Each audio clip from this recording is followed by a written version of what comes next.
오늘은 이 비유의 말씀을 통하여서 너와 같이 주는 것이 내 뜻이니라 라는 제목으로 말씀을 함께 나누어 보고자 합니다. 작년부터 시작됐죠. 작년부터 시작된 코로나 바이러스가, 이 사태가 우리 생각과는 너무나도 다르게, 또 우리 기대와는 너무나 다르게 굉장히 길어지고 있습니다. 코로나19 사태는 사실 우리 사회의 모든 영역 가운데 전반적으로 큰 파급 효과를 주었던 것 같습니다. 이로 말미암은 휴유증이 우리 모두에게 큰 영향을 지금도 미치고 있는 것을 보게 됩니다. 주위 사람들을 보고 함께 얘기를 나누어 보면 모두 다 뭐라고 얘기하냐면 다 힘들다라고 말합니다. 또 사업을 하다가 어쩔 수 없이 가게 문을 닫는 사람들도 셀 수 없이 많다고 합니다. 그리고 20대, 30대 젊은이들, 한참 사회 가운데 일을 해야 되는 이 젊은이들은 이러한 상황이 주는 어떤 좌절감과 분노감과 또 우울증들을 견딜 수 없어가지고 최근의 통계에 따르면 젊은 사람들의 자살률이 급증하고 있다라고 얘기합니다. 아무 대책도 없고 언제 이것이 끝날지 모르기 때문에 다 힘들어서 한숨을 쉬고 괴로워하고 있는 것을 보게 됩니다. 사실 이렇게 우리가 힘들고 답답하고 어렵고 좀 이럴 때 사실은 사람이 서로 만나가지고 밥도 먹기도 하고 또 서로 위로도 주고받기도 하고 또 서로 만나서 대화도 하는 게 굉장히 좋죠. 좋은 것인데 역설적이게도 이 사태 앞에서는 함께 하지 않는 것이, 그렇게 하지 않는 것이 생명을 유지하는 가장 정확한 확실한 방법이기 때문에 서로가 거리두기라는 이름 앞에 우리는 사실 만나는 것도 힘들고 밥을 함께 먹는 것도 힘들고 또 힘들어하는 이 고통 가운데 있는 이 친구들을 예전에는 그냥 한번 허그해주고 안아주기도 하고 손도 딱 붙들어주고 그랬었는데 이제는 그렇게 한번 안아주기도 너무 힘들고 손도 꽉 붙잡아주고 기도하기도 굉장히 어색한 그러한 시간이 지금 되고 말았습니다. 시카고라는 큰 대도시에 우린 살고 있지만 마치 무인도에 내가 혼자 있는 것 같은, 또 우리 가족만 있는 것 같은 그런 느낌을 느끼면서 요즘 세대를 사는 것 같습니다. 이럴 때일수록 이러한 무력감과 이러한 답답함과 이러한 외로움, 또 고독감 같은 것을 느낄 때 정말 우리에게 무엇이 필요할까 생각을 해보게 됩니다. 모두가 외롭다라고 얘기하고 힘들다라고 얘기하고 고독하고 마치 버려진 느낌을 가지고 있는 때에 소망을, 기대를 어디서도 가질 수 없는 이 때에 정말 우리에게 필요한 우선적인 것은 무엇일까요? 거기에 대한 한 가지 해답을 오늘 비유의 말씀은 우리 가운데 말해주고 있는 것 같습니다. 제가 생각하기에 결론적으로 지금 이 시대 가운데 우리에게 정말 필요한 것을 한 가지를 말한다면 긍휼이 아닐까 생각을 해봅니다. 서로를 불쌍히 여기고 또 서로의 필요를 채워주기 위해서 자기를 희생하고 또 주위에 생계를 만약 유지하기 힘든 지체가 있고 그런 사람이 있다면 혹시 같이 둘러보는 성경 말씀대로 얘기하면 긍휼이 어느 때보다 필요한 시대이고 필요한 시간이 아닌가 생각을 합니다. 오늘 말씀은 예수님께서 여러 많은 비유의 말씀들을 전하셨는데 그 수많은 비유의 말씀 중에 한 비유입니다. 저도 작년에 이 본문을 가지고 설교를 했던 적이 있고요. 또 담임 목사님께서 최근에 이 본문을 가지고 주일날 설교를 하셨기 때문에 내용은 익히 여러분들이 다들 잘 아실 거라고 생각을 합니다. 여러 가지 많은 이야기를 할 수 있겠지만 저는 좀 더 다른 관점에서 오늘 본문을 우리가 좀 함께 보고자 합니다. 우리에게 이 비유는요, 어떤 제목, 어떤 타이틀로 유명하냐면 보통은 포도원 품꾼의 비유라는 제목으로 우리 가운데 많이 알려져 있습니다. 그러나 자세히 내용을 읽어보시면 여러분 쉽게 아실 수 있겠지만, 사실 이 비유는 제가 생각하기에 포도원 품꾼의 비유라고 제목을 달기보다는 포도원 품꾼의 어려움을 헤아리고 은혜를 베푼, 긍휼을 베푼 포도원 주인의 비유라고, 조금은 길지만 그렇게 제목을 다는 게 더 정확하지 않을까 생각을 합니다. 이야기는 이렇습니다. 큰 포도원을 소유한 포도원 주인이 있었다라고 합니다. 당연히 주인이 포도원을 소유하고 있었으니까 주인에게는 그 포도원에서 일할 일꾼이 필요했을 겁니다.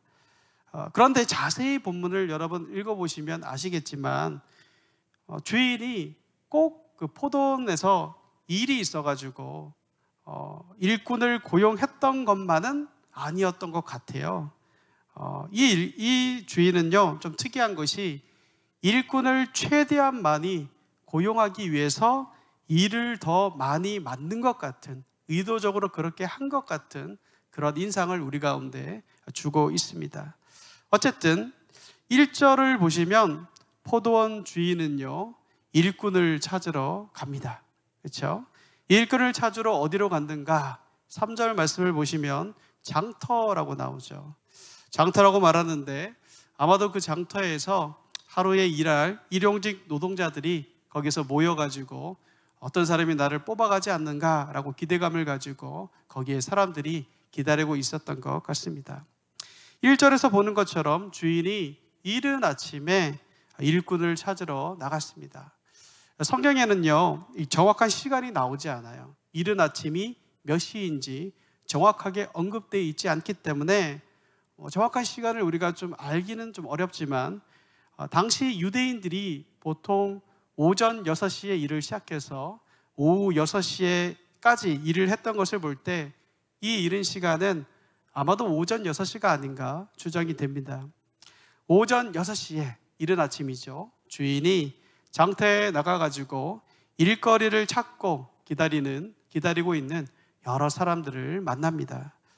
그리고 또 그 사람들에게 이제 일을 하자라고 제안을 했겠죠. 주인은 포도원에 필요한 숫자만큼 일꾼을 선택한 다음에 그들에게 자기의 포도원에서 당신이 일을 하면 한 데나리온을 주겠습니다 라고 계약을 한 다음에 그들을 데리고 왔습니다. 첫 번째 고용이 일어난 것이었죠.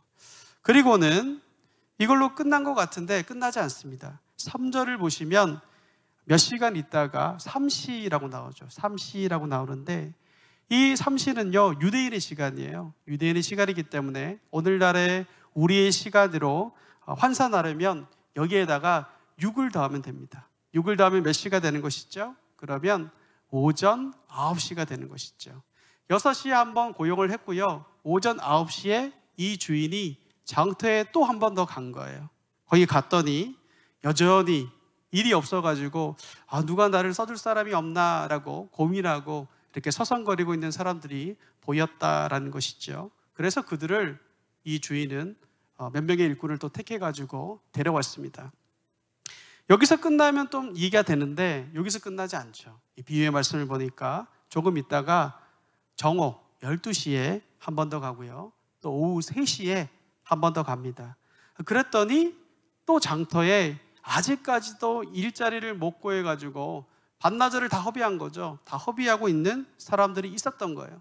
그래서 이 주인이 또 그 사람들을 데려옵니다. 사실 여러분이 주인이라면 이렇게 일꾼들을 고용하는 것은 이해가 되지 않을 겁니다. 이런 식으로 일꾼을 데려오는 것은요, 계속해서 데려오는 것은 경제적인 어떤 원리로 본다면 너무나도 비상식적이고 이해가 되지 않는 행동이기 때문입니다. 여러분, 생각이 있는 주인이라면 처음부터 계획을 잘 짜놓은 다음에 이 일에는 몇 사람이 필요하고 저 일에는 몇 사람이 필요하겠다라고 생각을 했겠죠. 그래서 총 몇 명이 필요하다라고 생각했을 것이고, 처음 갔을 때 그 사람을 명수에 맞춰가지고 다 고용을 했을 겁니다. 그렇지 않습니까? 그런데 보면 자꾸 시간마다 가가지고 놀고 있는 사람들을 자꾸 이 주인이 고용하고 있다라는 겁니다. 우리가 일반적으로 알고 있는 기업의 CEO나 주인이 아니다라는 것을 우리는 알 수가 있는 것이죠. 그렇기 때문에 사실은 이 주인은 저희가 보기에 정말 어떤 일꾼들이 필요해가지고 일을 시키기 위해서 데려온 것보다 반대인 것 같아요. 일거리를 주려고 일꾼들을 고용하고 있다는 것을 우리는 눈치를 챌 수가 있습니다. 그래서 6시, 9시, 12시, 3시에 가서 사람들을 고용한 것이죠. 그런데 여기까지도 뭐 그럴 수 있지라고 생각해 봅니다. 그런데 정말 더 놀라운 것은 11절에 나오죠. 주인이 오후 6시면 모든 노동의 시간이 끝나는데 그 마감 시간 1시간을 남겨놓고 오후 5시에 또 나가봤더니, 장터에 나가봤더니 그때까지도 일을 못 구해서 방황하는 사람들이 있었다라는 것입니다. 여러분, 오후 5시까지 일거리를 구하지 못했다라는 것은 그 사람이 그날따라 좀 운이 없어가지고 그럴 수 있다라고 생각할 수도 있겠지만, 사실 엄밀하게 생각해 보면 그 사람에게 어떠한 부족함과 어떠한 하자가 있었기 때문에 고용되지 않았을 확률이 높습니다. 그렇지 않습니까? 주인이 보기에 가장 일을 잘할 것 같고 가장 성실할 것 같은 사람을 먼저 고용했겠죠. 여러 많은 사람들이 다 뽑혀갔는데 마지막 오후 5시까지도 그가 뽑히지 않았다는 것은 정말 이 사람은 무능력하고 어떻게 보면 세상적으로 봤을 때 가치가 없는 사람일 수도 있고 힘도 없는 사람일 수도 있었다라는 것입니다. 그 사람이 일을 하지 못해가지고 계속 있는 거예요. 주인이 그들에게 묻습니다. 왜 지금까지도 놀고 있습니까? 라고 물어보니까, 그랬더니 그 사람들이 뭐라고 얘기하냐면, 이 일이 정말 필요한데, 정말 일을 해가지고 돈을 벌어가지고 내 가족을 부양해야 되는데 안타깝게도 우리를 데려다 쓰는 사람이 없습니다 라고 얘기했겠죠. 그래서 주인이 어떻게 하냐면, 일이 끝나려면 1시간밖에 남지 않았는데 그 일꾼들을 고용해가지고 포도원으로 가는 시간은 또 걸렸을 거 아니에요. 1시간도 일을 하지 않는 거예요. 사실은 계산적으로 따져봤을 때. 그럼에도 불구하고 그 일꾼들을 뽑아가지고 어떻게 합니까? 자신의 포도원으로 데려와서 일을 시켰던 것을 보게 됩니다. 여기까지도 굉장히 놀랍죠. 그런데 더 놀라운 일이 발생합니다. 마침내 1시간이 지난 다음에 오후 6시가 됩니다. 그리고 하루의 일이 다 끝났습니다. 일이 끝난 다음에 이제 고용한 사람들에게 일당을 나눠주기 시작합니다. 재밌는 것은요, 주인이 늦은 시간에 고용된, 즉 가장 나중부터 고용된 사람들부터 오후 5시에 와서 1시간 일한 사람들부터 일당 몫을 나눠줬다라는 것입니다. 그런데도 놀랍게도 단 1시간만 일한 사람에게 얼마를 주냐면 1데나리온을 줍니다. 그 광경을 옆에 있는 사람들이 다 봤겠죠. 다 봤는데 옆에서 보고 있던 제일 먼저 오전 6시에 고용되어 가지고 오후 6시까지 총 12시간 동안 일했던 일꾼은 그 광경을 보면서 어떤 생각을 했겠습니까? 당연히 저 일꾼은 오후 5시에 와가지고 1시간도 채 일하지 않았는데 1데나리온을 받은 걸 보면 나는 분명 몇 데나리온을 받아야 되죠? 계산기를 굴려보니까 12데나리온을 받는 것이 맞겠다. 그리고 12데나리온을 받을 것 같다라는 생각을 했을 겁니다. 주인이 차례차례 돈을 줍니다. 그리고 마지막에 제일 먼저 와가지고 12시간 동안 오전 6시부터 오후 6시까지 12시간 동안 일한 사람들에게도 품삯을 나누어 줬습니다. 그런데 얼마를 줬습니까? 12데나리온이 아니었죠. 그렇죠? 좀 줄여가지고 6데나리온을 준 것도 아니었고 1데나리온을 주는 겁니다. 인간적으로 생각하면 화가 나고 머리에 열이 오르고 그랬겠죠. 그러자 아침부터 일찍 와서 12시간 일을 한 사람이 이렇게 반응했다고 합니다. 11절하고 12절을 보면요, 이렇게 얘기하죠. 받은 후 집주인을 원망하여 이르되, 집주인을 원망했습니다. 12절에 보면 나중 온 이 사람들은 1시간밖에 일하지 않았는데도 불구하고 한 데나리온을 주었는데 오전 6시부터 오후 6시까지 12시간 동안 종일토록 햇볕 가운데 수고하고 더위를 견딘 우리와 어떻게 몫을, 이 임금을 똑같이 줄 수 있습니까? 라고 그들은 주인을 원망했습니다. 그런 이들이 주장하는 건 이러한 것이죠. 1시간 일한 사람에게 한 데나리온을 주었는데 아침부터 저녁까지 하루 종일 수고하면서 12시간이나 일한 저희들에게 똑같이 한 데나리온을 주는 것은 뭐라고 생각하는 거예요? 이 사람들이 공평하지 않습니다 라고 생각한 거죠. 그리고 공의롭지 않습니다 라고 지금 주인을 원망하고 주인에게 따지고 있는 것입니다. 그러자 주인이 이렇게 대답을 했습니다.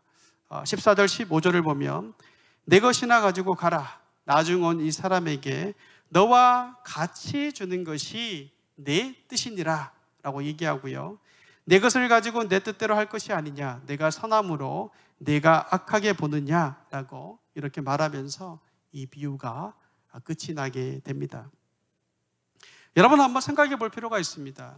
12시간 동안 일을 한 다음에 한 데나리온을 받아가지고 화가 나고 분노가 나서 주인을 원망했던 그 사람에 대해서 우리는 그 사람의 의견과 그 사람의 불평이 맞는 것인지를 한번 따져볼 필요가 있습니다.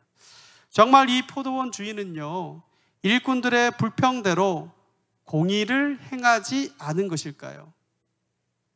공의를 행하려면 12시간 일한 사람에게 12데나리온을 줘야 드디어 공의가 실현되고 정의가 실현되어지는 것일까요? 그렇지 않습니다. 왜냐하면 20장 2절 말씀을 우리가 놓치지 말아야 되겠죠. 20장 2절은 이렇게 얘기하거든요. 그들을 고용했을 때 그 계약을 이렇게 얘기하죠. 그가 하루 한 데나리온씩 품꾼들과 약속하여 포도원에 들여보냈다라고 얘기합니다. 이게 무슨 말입니까? 오전 6시에 그 일꾼들을 고용했을 때 약속한 일당이, 계약한 일당이 한 데나리온이었으니까 이 사람들은 사실은 계약 조건대로 받은 것입니다. 그렇기 때문에 그들은 지금 공의롭지 않다라고 얘기하지만 그 말은, 그 주장은 틀린 것이다 라고 할 수가 있는 것이죠. 정말 여러분 공의를 행하려면 이 사람들에게 12데나리온을 주는 것이 공의가 아니고요, 1시간 일한 사람에게 한 데나리온을 12분의 1로 나눠가지고 주는 게 사실은 공의입니다. 그렇지 않습니까? 12분의 1만 일했으니까 당연히 12시간 일하는 사람들이 받기로 한 돈의 12분의 1을 받는 것이 공의이고 정의라고 말할 수가 있다는 것이죠. 그런데 신기하게도 주인은 그 사람들이 노동에 기여한 가치는 분명 12분의 1이거든요. 그렇죠? 12분의 1 데나리온인데 이 사람들에게도 놀랍게도 12시간 일한 것과 같은 노동의 가치를 인정해서 한 데나리온을 주었다라는 것입니다. 왜 그랬을까요, 여러분? 왜 주인은 사실 12분의 1 데나리온만 1시간 일한 사람들에게 주어도 되는 거거든요, 사실은. 그렇지 않습니까? 그렇게 주어도 그 주인은 공의로운 사람이고 정의로운 사람이고 공평한 사람입니다. 그렇지 않습니까? 그런데 왜 1시간밖에 일 안 했는데 12분의 1 데나리온을 준 게 아니라 왜 한 데나리온을 품삯으로 주었던 것일까요? 여러분, 이것은 은혜가 아니고서는 설명이 되지 않습니다. 여러분, 한 데나리온은 어떤 금액이냐면 당시에 한 가족이 하루 동안 먹고 살 수 있는 금액이 한 데나리온이었습니다. 그들이 하루의 생존을 유지하기 위해서 꼭 필요한 액수가 한 데나리온이었습니다. 요즘 우리말로 하면 최저임금이고 일꾼의 가족들이 생계를 유지하기 위하여 반드시 필요한 액수가 하루에 한 데나리온이었습니다. 그러나 우리가 본 것처럼 사실 그들이 기여한 노동의 가치는요 12분의 1밖에 되지 않습니다. 그렇기에 그들은 한 데나리온을 받을 자격이 있습니까? 없습니까? 원래는 없는 거예요. 사실 원래는 그렇게 받을 수가 없는 겁니다. 그런데도 주인은 왜 이 사람들에게 한 데나리온을 준 것입니까? 그것은 이 사람들을 살리기 위해서 그렇게 한 것입니다. 그렇게 줘야지만 비록 1시간밖에 일하지 않았지만, 그래서 12분의 1 데나리온을 주어도 되지만 내가 긍휼을 베풀어서, 사랑을 베풀어서, 은혜를 베풀어서 그렇게 한 데나리온을 그들에게 줘야지만 이 사람들도, 그리고 또 그들에게 딸린 가족들도 그날 하루를 생존할 수 있기 때문에 그러한 은혜를 이 주인이 베풀었던 것입니다. 사랑하는 마음으로 주인은 자신이 가지고 있는 경제적인 관념과 이익을 내려놓습니다. 그리고 그들에게 긍휼과 은혜를 베풀어 주었습니다. 이처럼 포도원 주인이 1시간 일한 사람에게 12분의 1 데나리온이 아니라 한 데나리온을 준 것은 결코 공의를 깨거나 정의를 깬 것이 아닙니다. 이것은 공의를 뛰어넘은 것입니다. 공의를 뛰어넘어 가지고 이 사람의 생존을 책임져 주기 위해서, 이 사람을 살리기 위해서 주인이 은혜와 긍휼을 베푼 것임을 우리는 보게 됩니다. 그렇기에 이 주인이 그를 원망한 사람에게 이렇게 말했던 것이죠. 내 소유를 가지고, 내가 가진 것을 가지고 내 뜻대로 하지 못하느냐? 내가 선한 것을 놓고 어떻게 내가 악하다고 말할 수 있느냐라고 얘기했습니다. 이 주인의 뜻은 어떠한 뜻을 담고 있는 것일까요? 이런 뜻을 담고 있습니다. 공의를 행하는 정도로 만족하지 않고 사람들이 생각하는 공평과 공의를 행할 때에 만약 하루의 삶을 유지할 수 없는 사람들이 있다면 그 공의를 초월하고 뛰어넘어서 긍휼을 베풀어 가지고 이 사람을 살리는 것이 어찌 선하지 않느냐라고 불평하는 그에게 대묻고 있는 것이며, 또 다른 사람을 살리고 생존을 보장해 주기 위해서 내가 긍휼을 베푸는 것을 가지고 너의 마음에 들지 않는다고 해서, 너의 계산에 맞지 않는다고 해서 그것을 악하다고 말하고 있는 너희가 오히려 악한 자이다라고 주인은 지금 말하고 있는 것입니다. 앞서 말씀드린 것처럼 우리는 지금 무엇보다도 무엇이 필요한 시대를 살고 있냐면 긍휼이 필요한 시대를 여러분 살고 있습니다. 그런데 여러분, 이 비유에서 우리가 본 것처럼 긍휼은 공의를 뛰어넘어서 역사하기 마련입니다. 공의는 긍휼을 파괴시키는 것도 아니고 긍휼이 공의를 뛰어넘어 역사하는 것을 봅니다. 하나님의 긍휼이 바로 그런 성격을 가지고 있습니다. 여러분, 긍휼은요 공의를 무시하지 않습니다. 그리고 공의는 긍휼을 결코 내팽겨치지 않습니다. 여러분, 만약에 하나님께서 긍휼을 베푸시면서 공의를 무시하거나 공의를 내팽겨 버리셨다면 하나님의 아들이셨던 예수님을, 예수 그리스도를 십자가에서 죽이실 필요가 없습니다. 그냥 무조건 우리를 구원하셨으면 됩니다. 그러나 공의를 행해야 되기 때문에 죄값을 치르는 것이 공의이기 때문에 하나님의 아들 독생자 예수 그리스도를 십자가에서 죽인 것입니다. 이것이 하나님이 행하신 공의입니다. 그러나 하나님은 공의로만 일하신 것은 아니었습니다. 공의로만 끝나지 아니하고 하나님은 그 공의를 뛰어넘는 놀라운 긍휼을 우리 가운데 베풀어 주셨음을 보게 됩니다. 마치 오늘의 비유에서처럼 포도원 주인이 긍휼을 주어서 긍휼을 베풀어서 일꾼이 1시간밖에 일을 하지 않았는데도 그에게 주인이 먹고 살 하루를 책임져 주었듯이 하나님께서는 우리 가운데 긍휼을 베풀어서 마땅히 우리가 죄값을 치러야 하는데, 마땅히 우리가 십자가에 못 박혀서 죽어야 하는데, 그렇게 공의를 이루어야 하는 것이 맞는데 우리가 죄값을 내지 않았음에도 불구하고 십자가를 통하여서 우리가 구원을 얻고 하나님의 백성으로 살게 된 것입니다. 그 죄값을 누가 대신해서 지불해 주신 것입니까? 죄에 대하여 죄값이 지불되지 않으면 공의가 깨지는 것이기 때문에 공의의 하나님 앞에서는 있을 수가 없는 일이었고 반드시 지불되어야만 했습니다. 갈라디아서 1장 4절 말씀은 이렇게 얘기합니다.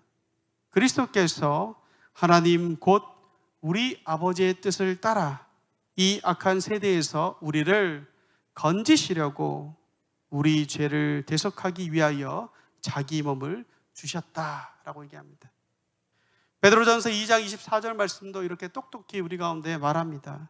친히 나무에 달려 그 몸으로 우리의 죄를 담당하셨으니 이는 우리로 죄에 대하여 죽고 의에 대하여 살게 하려 하심이라. 그가 채찍에 맞음으로 너희는 나음을 얻었다라고 얘기합니다. 우리의 죄값은 우리가 지불한 것이 아닐 뿐 하나님의 아들인 예수님께서 그 값을 지불하여 공의를 이루셨고, 또한 동시에 그 예수 그리스도라는 십자가라는 죽음을 통하여서 하나님의 놀라운 긍휼이 우리 가운데 역사하게 된 것입니다. 여러분, 사람이 사는 멋스러움은 공의를 행하는 것만 가지고는 되지 않는 것 같습니다. 때로는 우리가 공의를 뛰어넘어서 나를 희생하며 나를 헌신하며 내가 손해를 보며 다른 사람들을 책임져 주고 다른 사람들의 아픔을 함께 나누고 다른 사람들의 연약함을 내가 채워주고 이렇게 함으로 긍휼을 베푸는 것이고, 또 그러한 긍휼을 베푸는 삶이 멋이 있고 명예롭고 또 아름다운 것입니다. 오늘 이 포도원 주인의 비유는 우리 가운데 두 가지 적용점을 주는 것 같습니다. 두 가지 가르침을 우리 가운데 주고 있습니다. 먼저는요, 우리가 기억해야 될 것은 뭐냐면 포도원 주인인 하나님을 우리로 생각나게 하려는 것입니다. 그래서 예수님께서 오늘 비유의 말씀을 시작하시면서 뭐라고 얘기하셨냐면 이렇게 얘기하셨거든요. 천국은 마치 품꾼을 얻어 포도원에 들여보내려고 이른 아침에 나간 집주인과 같다라고 그렇게 말한 것입니다. 이 하나님의 긍휼 때문에, 주인이신 그 하나님 때문에 우리가 천국의 백성이 된 것입니다. 여러분, 우리는 어떤 자들일까요? 어떤 사람들이고 어떤 인간들일까요? 어떤 존재들이었을까요? 비유 속에서 꼽는다면 우리 또한 1시간밖에 일을 하지 않은 자들입니다. 우리의 측면에서 본다면 우리는 아무런 긍휼을 입을 수 있는 조건과 근거를 가진 사람들이 아닙니다. 오히려 포도원에서 일을 하게 해준 것만으로도 우리 가운데는 감지덕지입니다. 그럼에도 불구하고 하나님께서 우리에게 놀라운 긍휼을 베푸셨다. 하나님이 우리에게 언약의 사랑을 무조건 쏟아붓는 근거와 조건을 따지지 아니하고 우리의 노동력의 가치를 기준 삼지 아니하고 우리가 사는 데 필요한, 우리가 살기 위한 그 은혜를, 그 긍휼을 하나님께서 베푸셨다. 너희는 그런 하나님의 긍휼을 입은 자이다라는 것을 이 비유를 통하여서 먼저 우리 가운데 말해주고 있는 것입니다. 우린 살아가면서 이걸 놓치지 말아야 되는데 자꾸 우리는 어떤 것을 많이 생각하냐면 우리는 오전 6시에 온 자들이다 라고 생각하고 많이 따지는 것을 좋아합니다. 내가 얼마나 교회 가운데 열심히 봉사합니까? 내가 얼마나 교회 가운데 열심히 살아갔습니까? 내가 얼마나 교회 가운데 헌금을 하며 신앙생활을 했습니까? 그렇다면 하나님, 저 사람들보다 더 많은 가치와 저 사람들보다 더 많은 것들 나에게 주어야 되지 않습니까? 라고 우리는 하나님을 원망하고 비난하는 경우가 굉장히 많습니다. 그러나 여러분, 그것은 착각입니다. 주님의 긍휼을 입어가지고 포도원에 초대된 우리들은 어떤 자들이냐면 우리에게는 어떠한 조건과 근거가 없는 1시간밖에 일하지 않는 자들입니다. 이 점을 우리가 놓치지 말아야 되겠습니다. 이걸 기억할 때 하나님이 우리 가운데 베풀어 주신 그 십자가의 긍휼과 은혜가 얼마나 놀라운 것인지를 놓치지 않고 살아갈 수가 있는 것입니다. 동시에 우리가 이러한 하나님의 놀라운 은혜를 받은 자들이다, 긍휼을 입은 자들이다 라는 것을 기억을 해야 될 것이고, 이와 같이 동시에 너가 하나님 앞에 이런 놀라운 말도 안 되는 비상식적인 은혜를 받은 자이고 긍휼을 입은 자이기 때문에 이제는 그 긍휼을 입은 자로서 내 옆에 있는 형제 자매들을, 이웃을에게 긍휼을 마땅히 베풀어야 된다는 것을 이 비유의 말씀은 우리 가운데 가르쳐주고 있습니다. 12시간 일했는데 왜 저 사람들보다 12배를 안 주냐고, 당신은 공의의 하나님이 아니라고 이렇게 우리의 삶 가운데 말하지 말고, 또한 공의를 앞세워가지고 다른 사람의 어려운 처지를 묻어버리거나 무시하거나 네 욕심 챙기는 데에 이 공의를 사용하지 말고 이제 다른 사람에게도 내가 긍휼을 받은 자로서 그러한 긍휼을 넉넉하게 여유를 가지고 베풀면서 살아가야 한다라는 것입니다. 여러분, 모두 다 어렵다라고 말하는 시대입니다. 그 시간 속에서 우리는 지금 살아가고 있습니다. 모두가 절망과 불안감에 휩싸인 시대를 살아가고 있습니다. 모두가 불안해하고 모두가 우울한 시대에, 그래서 지금 내 코가 석자인데 남을 돌아보는 것이 불가능하다고 말하는 이 시간 속에서 하나님의 무한하신 긍휼을 입은 우리라도 서로를 돌아보며, 비록 다른 이가 한 일이 12분의 1 데나리온 가치밖에 안 된다 하더라도 그래도 한 데나리온이 있어야 살 수 있으니까 조금이라도 모아서 그 사람의 필요한 부분을 긍휼로 채워주는 그런 긍휼을 베푸는 자들이 되어야 함을 오늘 비유의 말씀은 우리 가운데 도전하고 있는 것입니다. 여러분, 사실 개인의 상황이 좋지 않은데 내 개인적으로 또 우리 가족에게 어떤 경제적인 상황이나 여러 가지 상황이 그렇게 넉넉하지 못한데 그렇게 되면 사실 다른 이들을 돌보기가 힘듭니다. 그렇죠? 내가 힘든데, 지금 내 코가 석자인데, 나도 지금 죽을 지경인데 어떻게 남들을 돌아보며 주위의 사람들을 도울 수 있는 마음의 여유가 생길 수가 있겠습니까? 그러나 성경 말씀에는 자기도 힘들지만 나보다 더 어려운, 형편이 좋지 않은 사람들에게 긍휼을 베푼 멋진 예가 있습니다. 바로 마게도냐 교회 이야기입니다. 사도 바울은요, 이 고린도 교회에 보내는 편지인 고린도 후서를 쓰면서 고린도 교회의 성도들을 독려하기 위해서 한 교회 이야기를 들려주었습니다. 그 교회가 바로 마게도냐 지방에 있는 교회에 관한 이야기였습니다. 사도 바울이 고린도 후서 서신을 쓸 당시에 어떤 일이 있었냐면, 당시 유대 전역에는요 극심한 기근이 있었습니다. 너무 그 상황이 심각했어요. 그래서 이때 예루살렘 교회의 성도들 또한 큰 궁핍과 배고픔에 고통을 당하고 있었습니다.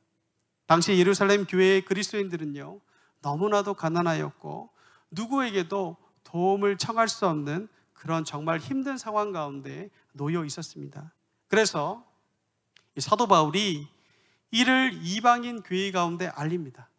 이방인 교회 가운데 알리고 예루살렘 교회를 돕자라고 이렇게 권고를 하게 됩니다.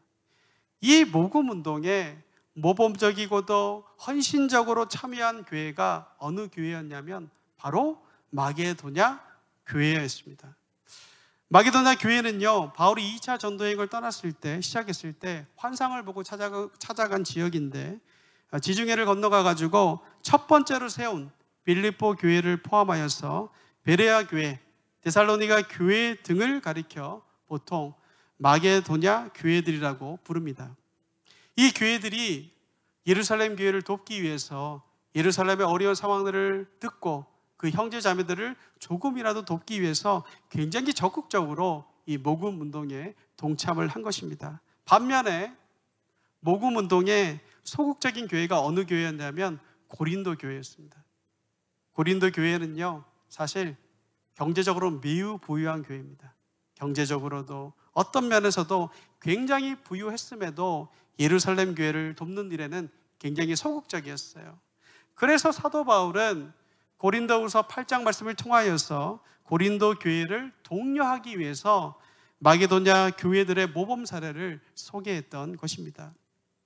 성경 말씀을 보면 이렇게 나옵니다. 고린도서 8장 1절 말씀을 보면 이렇게 얘기합니다. 형제들아, 이 형제들은 고린도 교회의 형제들을 얘기하는 것이죠. 하나님께서 마게도냐 교회들에게 주신 은혜를 우리가 너희 고린도 교회를 얘기하는 거죠. 너희에게 알리노니 라고 얘기하면서 2절 말씀을 보면 굉장히 놀라운 말씀이 등장을 해요. 제가 분명히 마게도냐 교인들이, 그 교회들이 굉장히 적극적으로 모금운동에 동참했다라고 얘기했잖아요. 근데 그들의 상황이 2절에 이렇게 나옵니다. 고린도후서 8장 2절 말씀을 보면 이렇게 얘기합니다. 환난의 많은 시련 가운데서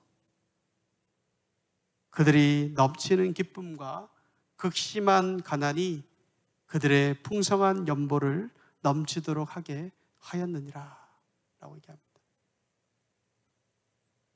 마게도냐 교회들은 예루살렘 교회를 향하여서 다른 어떤 교회보다, 다른 어떤 지역보다 정말 풍성한 연보를 했다라고 바울은 얘기합니다. 그런데 되게 재밌는 것은 사실 마게도냐 교회들도 상황이 좋지 않았다라는 거예요.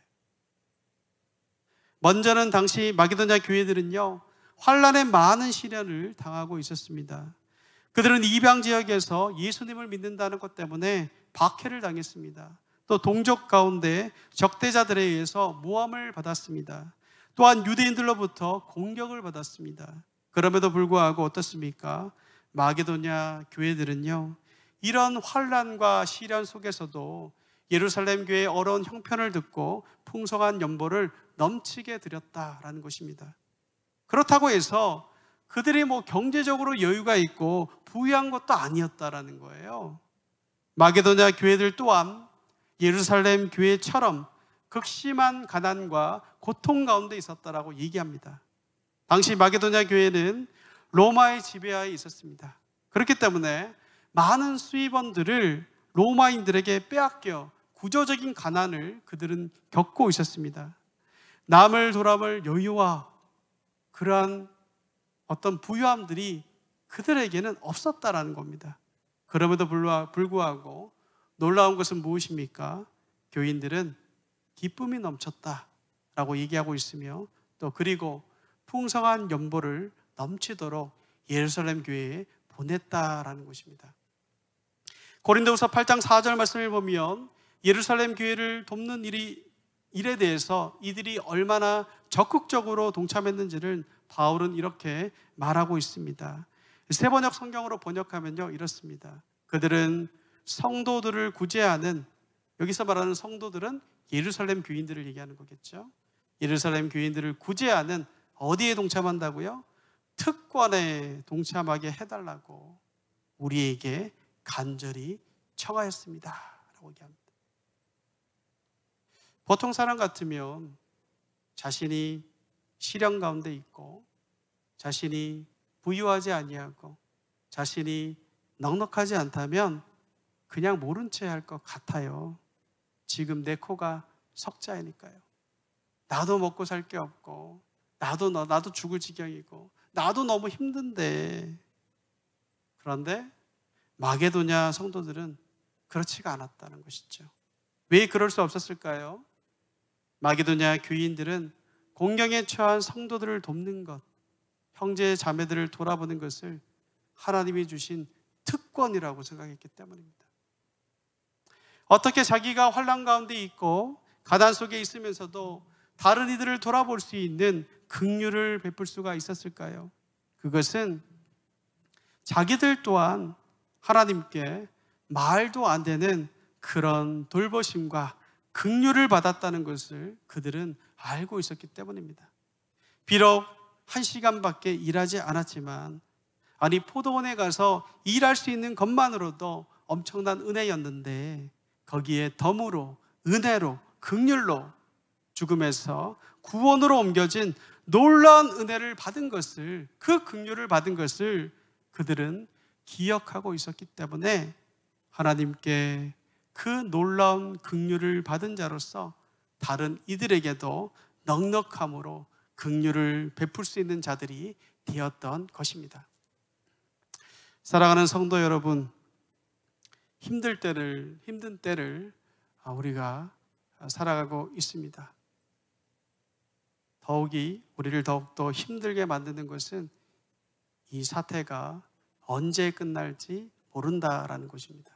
물론 최근에 백신이 공급되고 상황이 점점 좋아진다라고 얘기하지만 사실 한 치 앞도 알 수가 없는 거죠. 이럴 때면 우리는 자꾸 나만 생각하게 됩니다. 그리고 우리 가족만 생각하게 됩니다. 그리고 걱정하게 됩니다. 남의 형편이 눈에 오지 않습니다. 그게 사람이 가진 연약함이라고 저는 생각이 듭니다. 그러나 그럴 때일수록 우리에게서 눈을 떼어서 내 옆에 있는 지체들과 형제자매들과 남을 돌아보아야 되겠습니다. 그리고 비록 얼굴로는 함께 대면하긴 힘들더라도 마음으로는 서로를 돌아보고 사랑과 긍휼을 베풀 수 있는 저와 여러분이 되기를 원합니다. 히브리서 기자가 이렇게 말했어요. 히브리서 10장 24절을 보면 이렇게 얘기했습니다. 서로 돌아보아 사랑과 선행을 격려하라라고 얘기합니다. 지금이 이때가 아닌가 생각이 듭니다. 잘 만날 수 없고 잘 소통할 수 없고 자꾸 나 중심적으로 변해나가는 이러한 어려운 상황 가운데 오히려 우리는 반대로 살아야 되는 거예요. 나를 벗어나서 남을 더 생각하고 남을 더 돌아보고 남을 더 사랑하고 남에게 더 선행하고 더 격려하고 긍휼을 베푸는 그러한 마음이 우리 가운데 필요하지 않을까요? 그리하여 이 어두운 시대 가운데, 이 힘든 시간 가운데 주님이 우리에게 베푸신 그 긍휼을 기억하면서 세상 속에서 긍휼의 빛을 발하며 살아가는 저와 우리 모든 베들레헴 성도들 되기를 간절히 기도합니다. 함께 기도하겠습니다.